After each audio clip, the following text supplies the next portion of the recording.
Hello Legion, it's Hadrian. Thank you for being here. After almost too long and arduous a wait, the day is finally upon us. Let's play Civilization 6 Gathering Storm.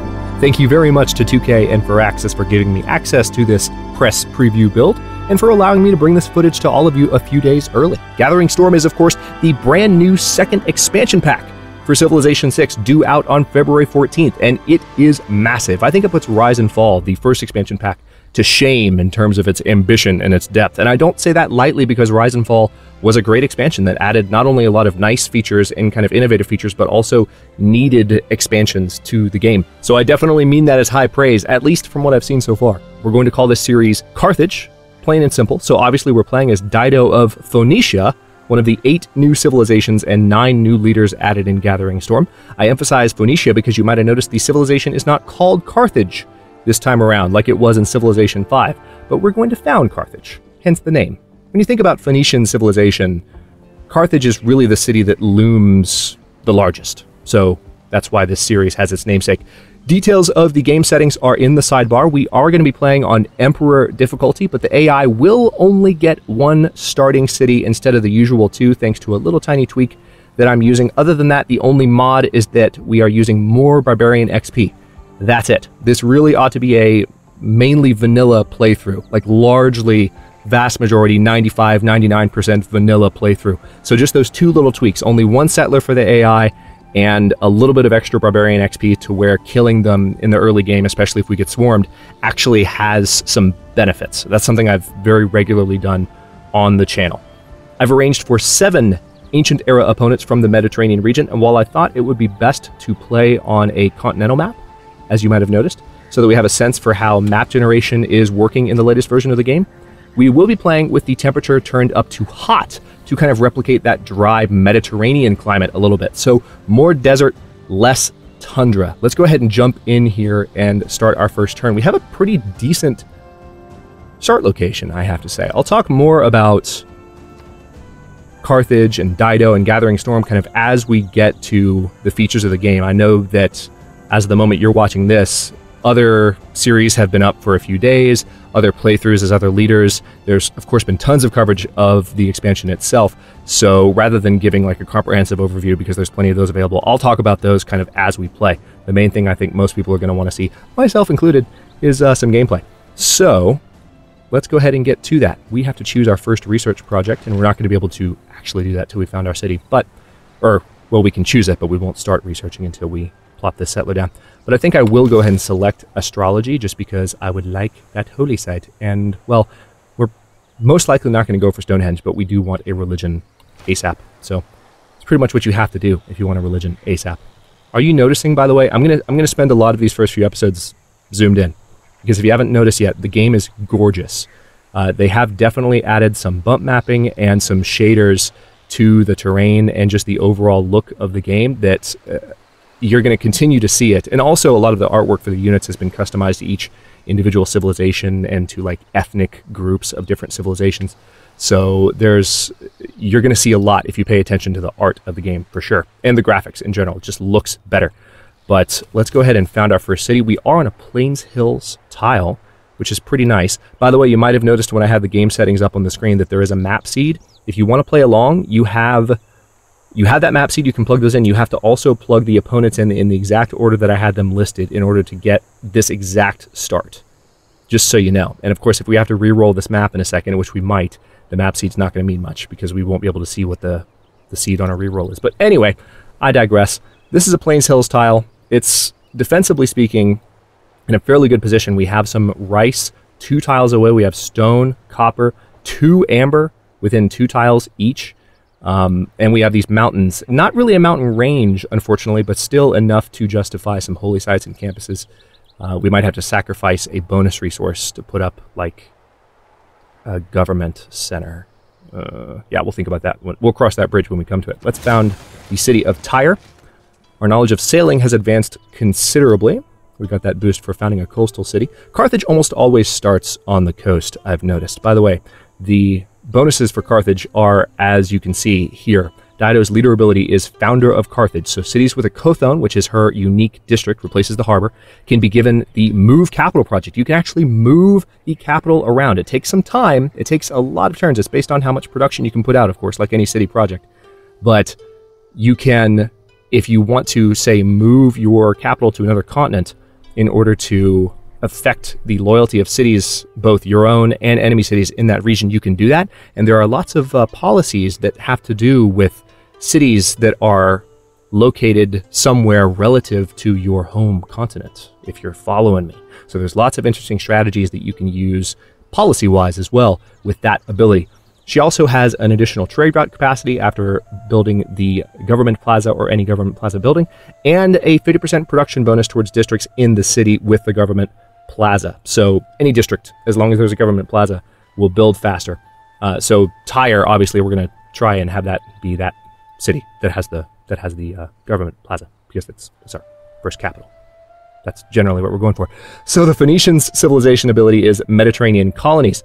Coastal cities on the same continent as the capital are always fully loyal. It also makes embarked settlers faster, see farther, and ignore additional movement costs to embark and disembark.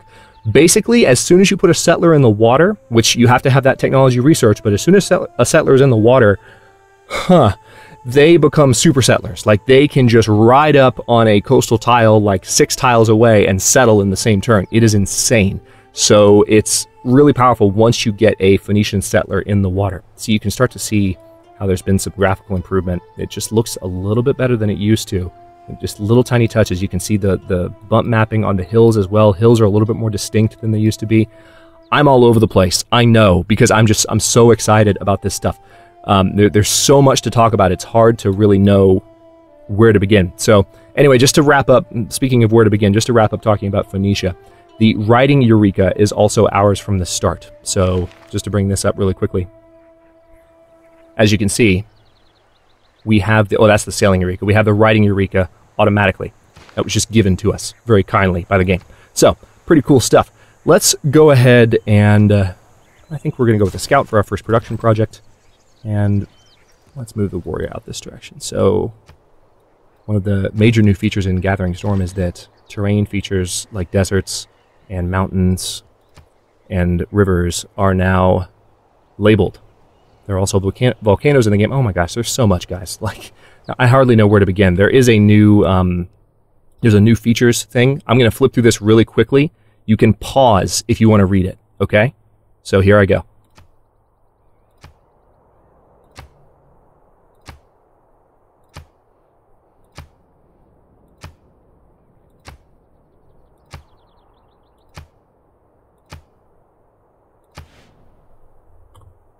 Okay, we're going to be talking about all that as we get to it, but let's go ahead and move this warrior out this direction and continue along. Try and get some momentum going. So we have the Orontes River here. Generally speaking, the features are named based on whomever discovers them.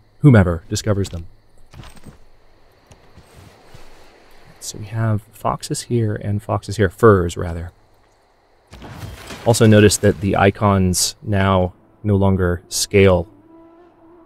Or actually, they do scale as you zoom. They used to not scale. Well, we've already been discovered by barbarians. That's annoying. So let's see where he's going. Our scout is ready to go. And I think we have, what, 6 turns until we grow? That's an uncomfortably long time. Setting up focuses doesn't do anything about that.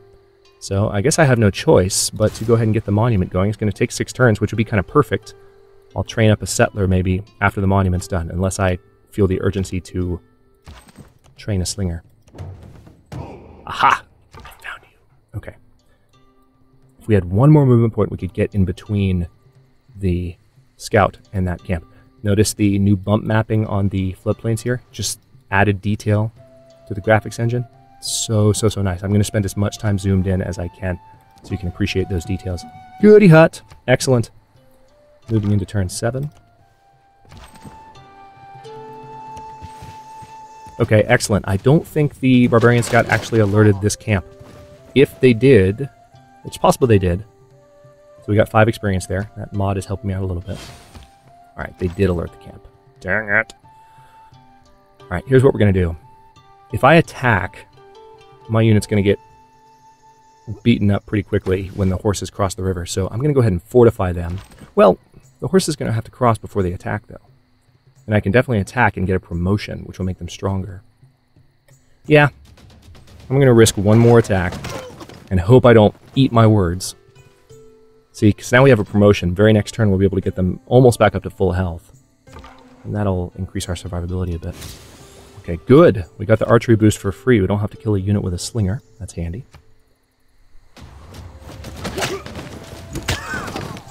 Okay, so they already have 2 horsemen spawned. And that did not go according to plan, I have to say. I think the best thing to do would be to withdraw for the moment. Not entirely, just withdraw 1 tile, and we are going to give them the battle cry promotion to make them able to survive a charge from this horse. I don't know, we might still lose the warrior. I wasn't necessarily expecting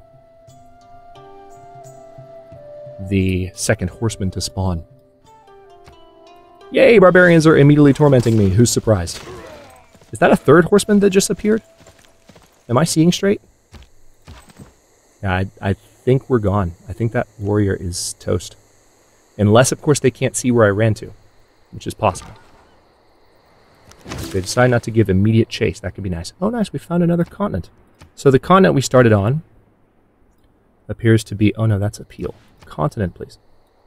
It's like, the continent's name is breathtaking. Wait. All right. Valbara is the continent we started on. Nice. And we just found Laurasia appear. So we have to be mindful of that because, again, all of our cities, the Phoenicians' civilization ability, coastal cities on the same continent as the capital are always fully loyal, right? So we have to have all of our coastal cities, you know, at least a large number of them on the same continent in order to take advantage of that bonus. Let's go to the next turn and hope we don't lose it. Okay, bye, warrior. Damn it! All right. Well, typical Civilization 6. Barbarians already tormenting me. Separated from law and justice, he is the worst. Thank you, Aristotle and Sean B. Didn't want to interrupt you there. So we're going to go ahead and give ourselves the combat strength bonus against barbarians because I feel like we're going to need it. And then we're going to go for God King so we have some faith per turn and can be working toward a pantheon. Let's confirm our policies there. Fairly straightforward so far in terms of comparability to past iterations of the game. I think I'll go for... Actually, no, let's go for craftsmanship because the Agoge military policy might come in handy. Well, I'm likely to have both of these by the time the age ends, but maritime industries so I can get the unique unit for some potential Eris core points. Lots to think about. All right, so let's get a slinger going first. Well, hang on. Slinger would be 90. Warrior would be... Let's do a warrior. In one turn, we'll be able to buy a slinger, so we'll do that. Kind of unfortunate that we lost our first unit already. If it weren't a horseman camp... It's good news that it's a horseman camp, because that means there's horses somewhere close. That's at least nice. Resources, by the way, one of the major changes in Gathering Storm are that strategic resources have received a bit of a rework. They now accumulate in the same way that resources do in a lot of strategy games that you might play. So imagine, I don't know why this is the example that comes to mind, but like, imagine classic StarCraft. You know, you have, I don't even remember what they're called anymore. You had the, I don't remember, but you had the, you know, the gases and you had the crystals that you'd always mine. And both of those resources were constantly building up and being expended. So this is not a real-time strategy game, of course, but in the same sense, you can build up resources over time. Okay, we found another Barbarian Encampment. Like I said, typical Civilization 6. Yay. I don't say that with too much frustration. Only a little. A physician without a knowledge of astrology has no right to call himself a physician. Okay, so Scout held its own there. I'm going to try and get him out of here. This is why I typically use a mod that makes the Scout a little bit more survivable, but let's go ahead and go for faster movement in woods and rainforest, and then hopefully we can get the hell out of there. Alright, so we finished our astrology research. I'm going to go for...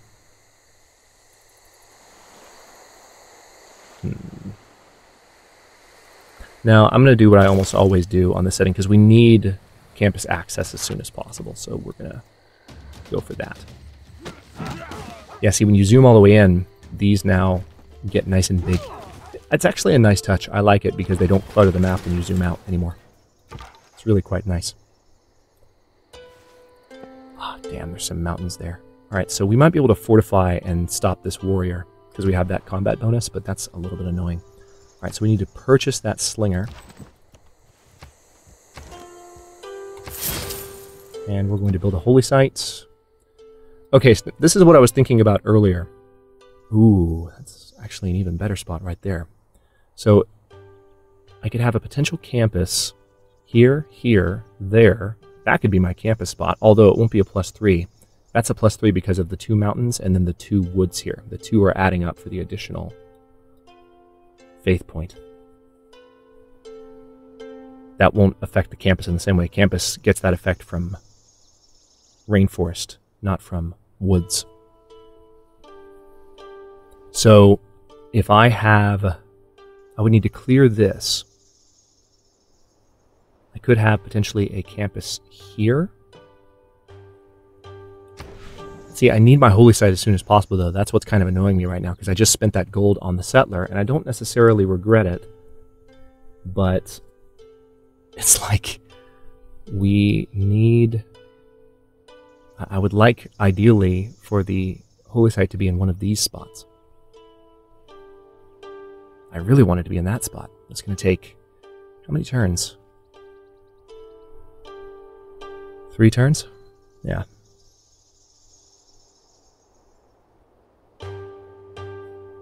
Can I afford to wait for that for a religion? What do you think? It'll give me time to train one more slinger and kick some barbarian ass. Let's do that. Let's do that. All right, Scout's going to keep holding his own. I don't know. This could be dicey. Let's go ahead and have him fortify just to prolong his potential here. Tyre is about to gain its 3rd citizen, which is nice. I'm going to try and train a settler soon, too. If I can multitask that much. Alright, so this is Mount Kazbek. We have found a volcano, if you want to see this.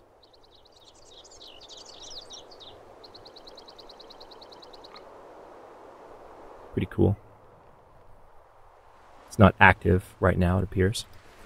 And we don't have any other volcanoes near us. I'm just going to keep you fortified. I'm a little bit nervous to move a scout that's that weak. Because again, vanilla scouts are not quite survivable. They are very difficult to... Without craftsmanship, inspiration is a mere reed shaken in the wind. Thank you, Sean. Very difficult to keep alive. So, we have the 30% production towards builders policy and the 50% production towards ancient and classical era melee, anti-cav, and ranged units, which is beautiful. But in order to implement that policy right now, we have to get rid of our barbarian combat bonus policy, which I definitely don't want to do. So, we're not going to. I am, however, going to use my new warrior to take vengeance upon some horsemen. Alright. Let's go for foreign trade as our next civic research. Hello. An unmet player has finished building the world wonder Great Bath. So that's one of the new wonders. It's been added. It's related to river flooding. Another one of the major features in Gathering Storm is that rivers can flood. It's one of the disasters that can occur. Clay must feel happy in the good potter's hand. I mean, volcanoes can erupt, rivers can flood, there can be droughts on floodplains, there can be hurricanes, there can be tornadoes, blizzards, sandstorms, more types of storms. There's climate change, sea levels rise based on your energy usage. It's insane. So, yeah. We're just going to keep playing through. You'll see these things as we go here. All right, so we have access to... This is the Great Bath, by the way. The floodplain tiles along the river containing the Great Bath are now immune to flood damage, though food and production yields from flooding drop by 50%. So the nice thing about flooding is the turn after the flood you get, at least for a certain period of time, I think, you get a really nice boost to your tile yields as a result of some of these disasters. Similar bonuses occur when a volcano erupts. Gain +1 faith for every time a tile belonging to the city has been flooded, and of course you get a housing and amenity bonus for having the Great Bath as well. But it's already been built, so it doesn't matter. We can now build the granary, and we can harvest wheat and rice as well. Nice. So, kind of annoyingly, our slinger is already in danger, but can be promoted So we're going to give them that, and then that warrior is not quite promotable yet. Will be soon, though. Let's go ahead and go for writing, because I want to have my campus as soon as possible. And now we are able to buy that beautiful +3 Holy Site tile. Can't quite see what the label is for those mountains yet, but we'll know soon enough. Here's our second warrior. We're going to slaughter some barbarians. That's not very nice, Mr. Mounted Archer. We're going to have words now. Oh, hey, we've got a storm moving around over there. Let's see if it can come into view in a bit. Alright, so this guy's gone. And that warrior has now earned his promotion, which is perfect timing. So now we can march down and hopefully clear this encampment without too much more trouble. Our knowledge of bronze working has advanced considerably. We are, of course, going to train a settler. We're a little bit behind, thanks to these barbarians. Surprise, surprise. But we'll do what we can, nonetheless. Alright, let's move you here. Give you battle cry. Move you there. Move you there. Again, I'm hoping that we will just be able to knock them out. Alright, so Stonehenge has been built. So that means the first religion has been founded. We're playing on Emperor difficulty, so I wasn't expecting necessarily to get the first religion. That would be a bit insane. Okay, good. Still a very low health spearman here, so we might be able to take out this encampment if they don't spawn anything else in the next couple of turns. That's the positive aspect. Our error score Trade, sucks. Can I just point that out? The world gets stirred up together. 100% production towards ancient and classical era naval units, plus 2 gold from all trade routes, so those are our new policies that we can implement. And then, of course, the trader unit, joint wars, which was added in a patch, not an expansion actually, just a patch. Alright, I'm going to go ahead. I really don't want to prolong this fight, but I also don't want to waste this opportunity to gain some additional experience for my slingers. In your face. Silly barbarians. Alright, let's go ahead and go for the state workforce so we can get that government plaza district up soon enough. We've encountered the Granada city-state. We're not the first to encounter them, which means there's another civilization somewhere up here-ish. Nice! Alright, so we got some error score for the Holy Site of Tyre, because we took the time to found a decent one. So that worked out in our favor. Our progress towards state workforce has advanced considerably, thanks to our first district being brought online. Alright, let's let this warrior handle this encampment. It's going to give us some gold, and hopefully some error score, please? Please? Just 2. It wasn't close enough to Tyre to get the really nice bonus, sadly. Alright, I'm going to move this slinger the heck back. I'm going to move this warrior over here to implement some zone of control a little bit. Now, this shrine is the next thing I need if I want a religion ASAP.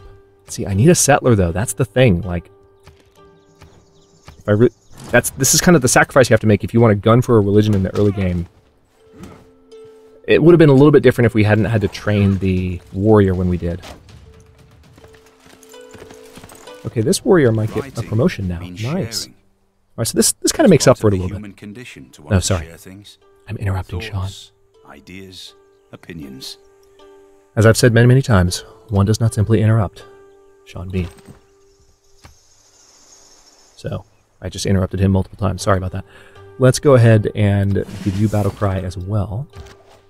I want to have this slinger just fortified there, because I don't trust that everyone's going to survive here.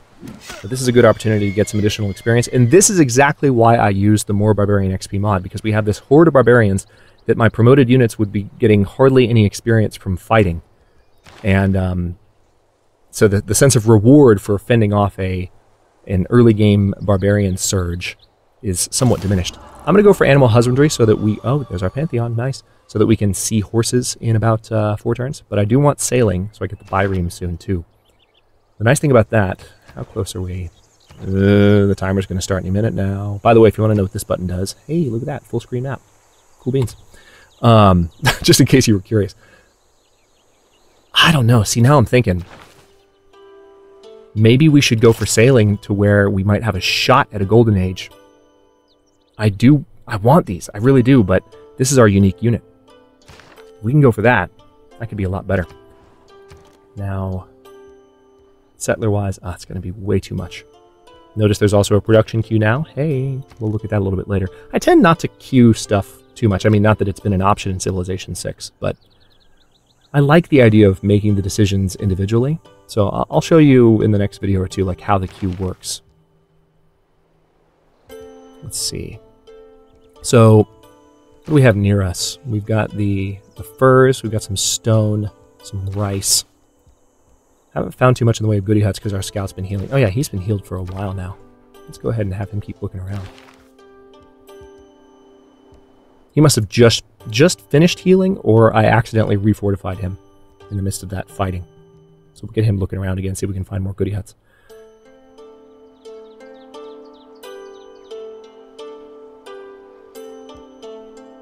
Marsh, oasis, and desert floodplains. Yeah, see, we're not near any of that. This can be fun when you're playing as, say, Egypt on a map where you're, like, a map that simulates the Nile, like, Play Europe Again, or a lot of the stuff in yet another map pack. But I think I might just go for Divine Spark. The extra great person points from holy sites, campuses, and theater squares. Tundra, rainforest. Oh, no, we're not adjacent to a river, so that's a negative. Mines over strategic resources. There's no way to really know how valuable that's going to be until later in the game, so you're always taking a bit of a gamble when you go for God of Craftsmen. Yeah, I'm going to go for Divine Spark. I very rarely don't go for Divine Spark. It's one of those... Even the devs on the streams, when we're announcing different civilizations, talk about Divine Spark being a common choice. So, I know I'm not alone in this.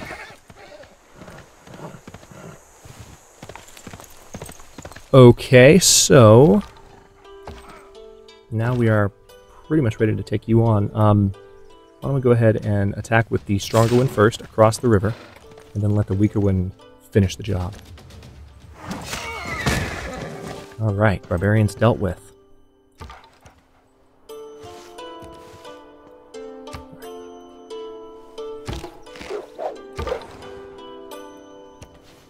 Behold the wonders Nice. of the heavens and earth. The clear aqua blue serves as a looking glass. Thousands of turquoise crows, tinged with a touch of black. Fantastic. So that's a promotion for that scout. Some era score because we are the first from a major civilization to find Halong Bay. So I think we're in better shape in terms of our era score, especially if we can manage to build a bireme. So that's potentially exciting stuff. I'm going to use these units to look around a bit more down this direction. Haven't noticed anything about neighbors yet so far, interestingly enough. Alright, we're going to go ahead and give you faster movement on hill terrain, because you can certainly use it at the moment. And now that scout is in pretty good shape, I have to say. Alright, so we found the bottom edge of the map here. And we don't seem to have a lot of company. The Jordan River, labeled here. The Orontes River, labeled here. They join and head out to the sea. I love that things are named now, because it gives you more of a sense of a living map. I mean, literally a living map. We've got a volcano right here.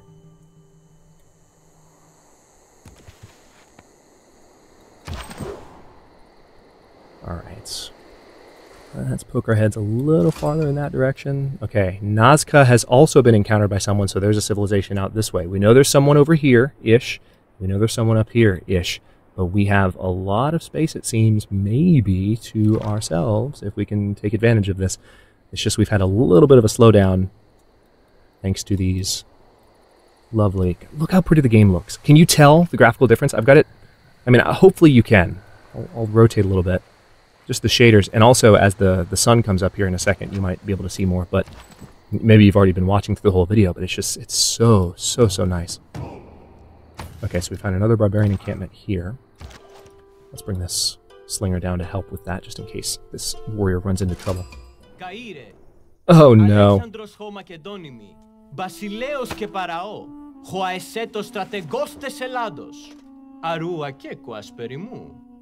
I hate your face so much. Okay, it's an honor to meet you. I'm lying, but I'll be nice. We would love to sample your hospitality. Where are you? Alright, that answers that question. Strong, well-educated workforce. Okay, extra production towards ancient and classical wonders policy and the conscription policy, which is quite nice. So government plaza has been unlocked. I'm still fighting barbarians, so I'll keep that. I do want to go ahead and switch towards extra production in all cities, though. I don't have the bonus towards settlers yet, and I really wish I did. So we are here at the beginning of turn 30. I'm going to go ahead and stop this first episode here. In the next one, I'm going to hopefully finish off this Barbarian Encampment without any problems, and we're going to look into... we've got a couple of things to do. I really would like a bireme in one turn, and I might be able to buy one outright. If that happens, we could get close to a golden age now that we're in countdown here. We have 10 turns, so we're definitely going to avoid a dark age. We might get a golden age if we're lucky and if we have a few other nice things happen to us.